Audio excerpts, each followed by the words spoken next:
Yeah, the tape was even a little better than I thought, to be honest with you. We did a lot of good things. Start defensively. Obviously, second play of the game, they run a play action pass. We got bad eyes. Their tight end runs right by us, and they get a 79-yard gain on the second play of the game, which, again,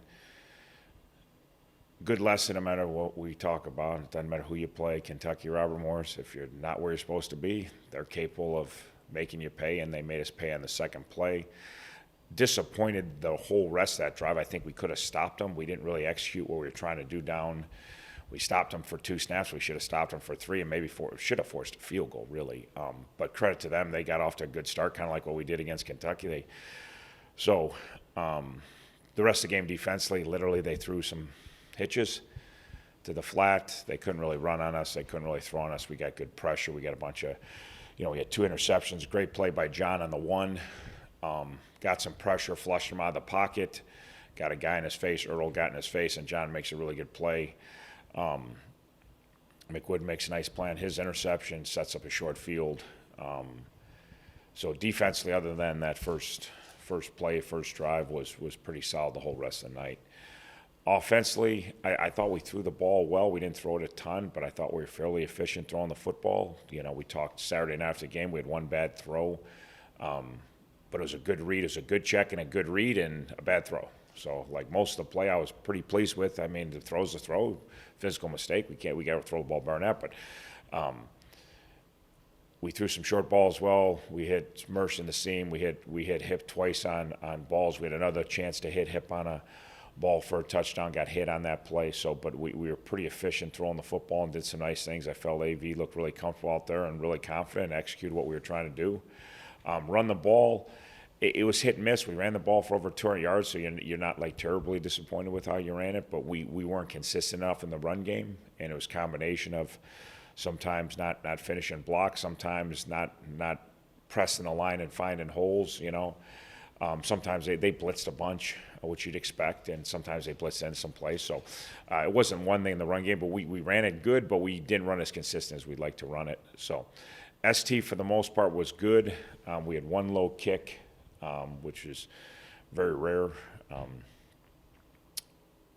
Our kicker's pretty darn good, so it makes a 48-yarder or whatever to start the game. And so our coverage is pretty good until the last, we took Jaywalk out. We put Kevin in there late, and Kevin didn't look very good back there. And Kevin can do fine on punt return, just as a bad play, and kind of had a bad ending to the game. And kind of disappointing way to finish the game. We fumbled punt, and they scored in the last minute. So after the first drive, it's 31 straight points for us and a pretty solid football game. So all in all, pretty pleased.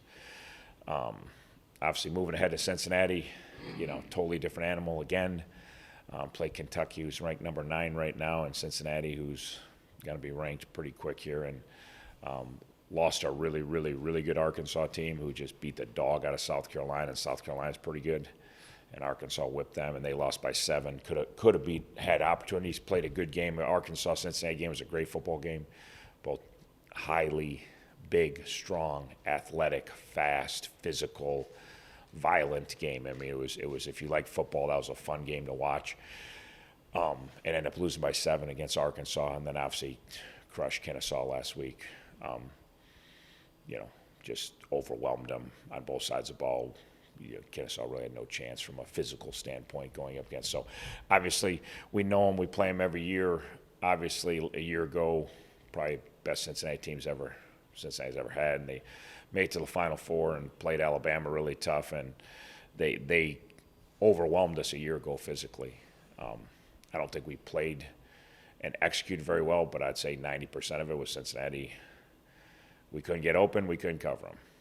We couldn't get off blocks. We couldn't block them. We couldn't tackle them. They could tackle us, So we were overwhelmed from a physical standpoint a year ago. Could have we executed better? Yeah, it wouldn't have made much difference in the outcome of the game. They pretty much physically dominated us and ran circles around us on the perimeter. They're really, really skilled on offense. They have tons of really, really fast running backs, tight ends, wideouts, and they play a bunch of guys. They probably have 3 NFL tight ends. I don't know how many NFL wideouts they got. They got these backs. They've got three returning starters up front in the O-line. Obviously, they lost their quarterback. They brought, it's funny, Bryant was a backup 2 years ago and at Cincinnati. Then we played Bryant at Eastern Michigan, and now he's a starter at Cincinnati. So very bizarre,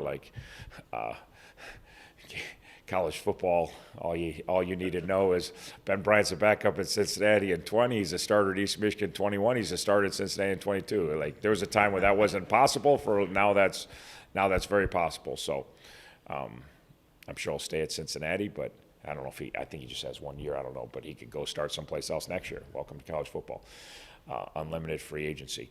So he's very capable. He's really accurate. He's played very well their first 2 weeks. He fits. He obviously knows their system.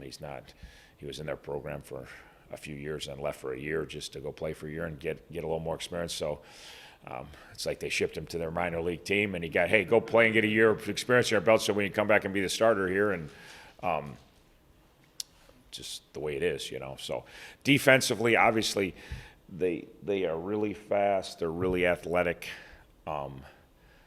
They move a ton up front, and they close space the football. And they, like a year ago, they played man coverage and against everybody, not just against Miami, but they played man coverage and just locked everybody down. It's what they like to do, and then load the box and stunt and get after the quarterback. So last year they gave up even the Alabama game. I mean, Alabama couldn't move the ball as good as Alabama was on offense. They couldn't move the ball on Cincinnati hardly at all the whole game. It was Cincinnati couldn't move it on Alabama, but Alabama didn't move it on them at all. So they are really explosive, athletic, big, strong, and fast on defense. So that takes you to special teams, and that's probably the biggest concern is when you have great athletes, you should be dominant on special teams. They are. They block punts. They blocked a field goal last week. They had a big punt return last week. They're explosive on kickoff return. They're explosive on punt return. Just like when we faced Kentucky, sometimes your biggest advantage when you're the more bigger, strong, athletic team is on ST because there's all space plays. There's always a lot of space on special teams. Kentucky returner got out in space, and it didn't bode well. Kentucky's, length on their punt rush, we kind of blocked the guy, but he was 6'6", and he reached over and blocked a punt. Cincinnati comes after punts like crazy. We're going to do everything we can to make sure we protect our punter this week.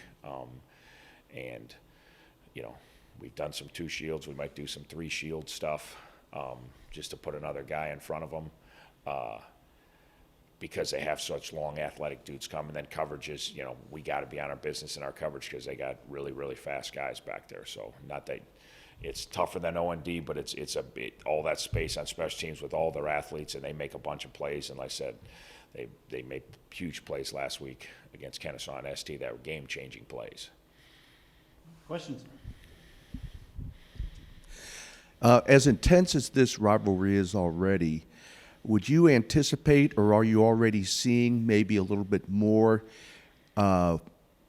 with Miami going up against guys like Ivan Pace? Yeah, I don't know that that's much of a factor. Obviously, Ivan was a great player for us for a couple years, and again, just like Ben Bryant, their quarterback, transfers to Eastern Michigan, then transfers back to Cincinnati. It's the way of the world, It's the irony of Ivan Pace, not wanted out of high school by Cincinnati, wanted to go to Cincinnati.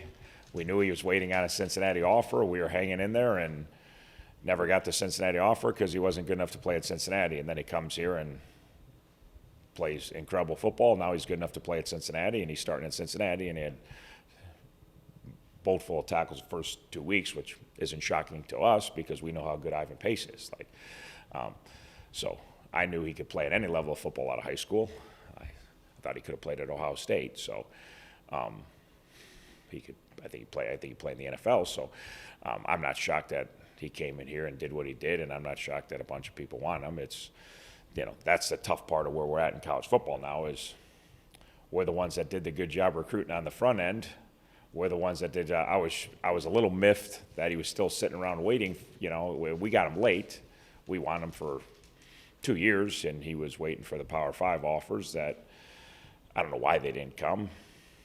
Shocking to me. He's the best player, in my opinion, he's the best player in the state of Ohio his senior year. And but it was great for us. We got him, and he did some great things for us. And Obviously, now you got to play against them, which that's kind of tough one because I still love Ivan. I think Ivan's a great kid. He comes from a great family. He's a great football player. Did great things at Miami, and now he's playing with his brother Deshaun, was already at Cincinnati.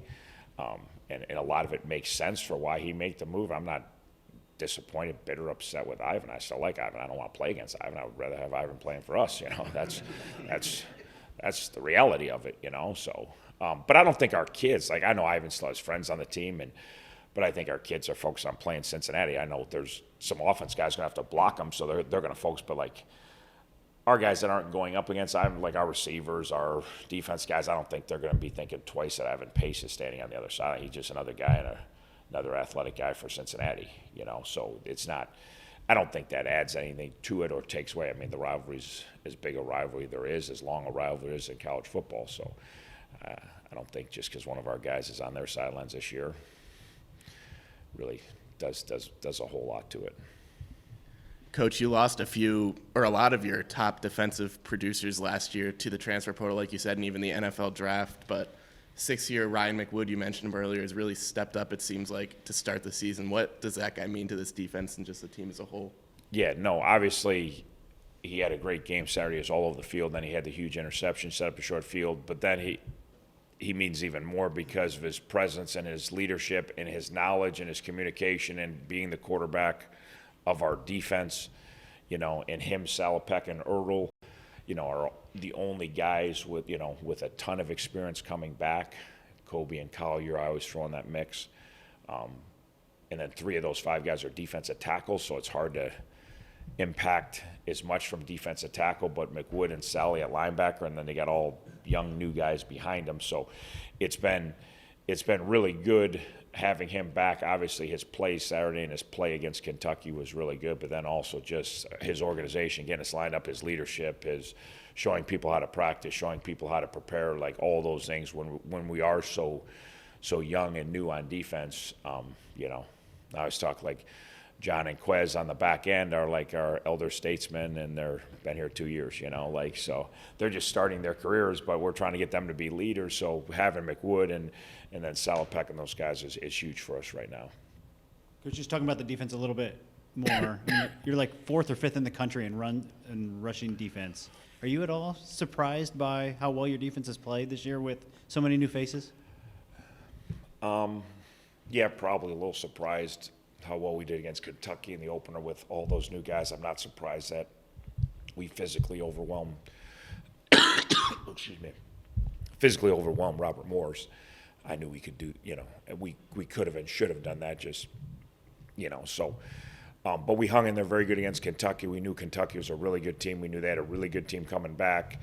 They proved it again last week when they went into the swamp and beat Florida. And a lot of people thought kind of, well, Miami hung with them. Maybe they're not as good this year, So it was good for us to see that, and for our kids to see that against a really physical SEC team, we could go in there and again, didn't get it done, but we held our own and proved that we can play with some pretty good people. And then you come back week 3, and it's, even more so than Kentucky, probably from a physical, athletic talent standpoint. You're talking about a team that was top 4 in the country a year ago. So 2 of the first 3 weeks, it's on. You're getting high, top 5%, top 10% teams in the country right out of the chute on the road.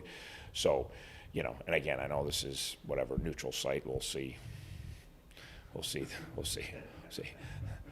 I'm not sure it'll feel so neutral on Saturday night, but it'll be a great atmosphere, a great environment. So, the other thing, the first game is the new turf was really good.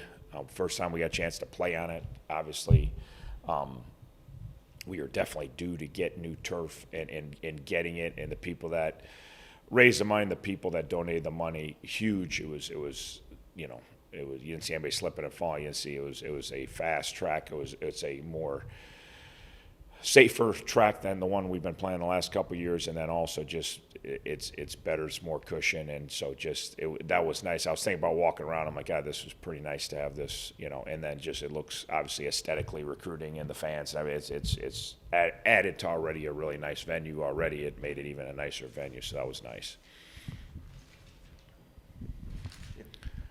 What's your injury situation? Yeah, came out of the last one pretty good. I don't know that, you play a game, you're beat up and sore, but I don't know that there's anyone that played last Saturday that won't play this Saturday. So, funny how that is, so play Kentucky, come out like a mass unit, you play, the next game's it's just not as physical a game. It's just the contact's not the same. And that's people always ask, well, why is it that way when you play these really good teams? And I said, it's the violence in the collisions when the guy hits you and he's 330 pounds, it causes damage, and then he's 330 pounds, and he runs a 4.7 40, it causes damage, so it's just the way it is. And that's what makes it tough for us every year, because we got two more, that was nice last week, but we got two coming up, and Northwestern's a physical football team. They're like Kentucky. They're no frills. They got big physical. They play grinded out style football. Northwestern's not a finesse team. Cincinnati's not a finesse team, although Cincinnati's got crazy great athletes, but they get after you, run the ball north and south, and they get after you on defense. So we got 2 more weeks in a row. So you come out 3 of your first 4, and we'll see after these weeks how it plays out. But last week was good. Coach, what are you hoping to see from Avion Smith against Cincinnati this week, and how do you think he's prepared to face kind of a different type of test? Maybe than he this faced will last be week? obviously a totally different test for him. Like you said, it'll be. I asked him yesterday. I said, "Hey, you sore?" We had a little practice / walkthrough what we do on Sundays. He's like, "No, I'm good." I said, "You'll be sore next Sunday." That's exactly. I said, "It was nice first start you had. You're not sore." I said, "Come talk to me next Sunday. I promise you. I may not know a lot of things, but you're going to be walking around next Sunday feeling like you did this Sunday." So, but to answer your question, the biggest thing for me is his poise, his confidence, and then his execution of what the plan was. We had a good plan, and he executed the plan. He did his part into the plan. He made his decisions pre-snap, he made his decisions post-snap, and then that gives our team a chance for success on offense. That gives him a chance for success, And so he was very poised. He was very confident. He made really good decisions during the game. He made one mistake. He made a bad throw on a pass, and again, that's what you want. If he goes to Cincinnati and has poise and confidence and puts our offense in the right run plays, right protections, right pass checks, and then also makes the right reads post-snap, whether it's in the run game, whether it's in the pass game, making decisions on the fly. Now, Saturday will be way different because he's not going to have that much time. So that will be the next test for him, and it's only his second game starting. And again, it's a great test in his second game. He's going to go up against one of the best defenses in the country, one of the better teams in the country.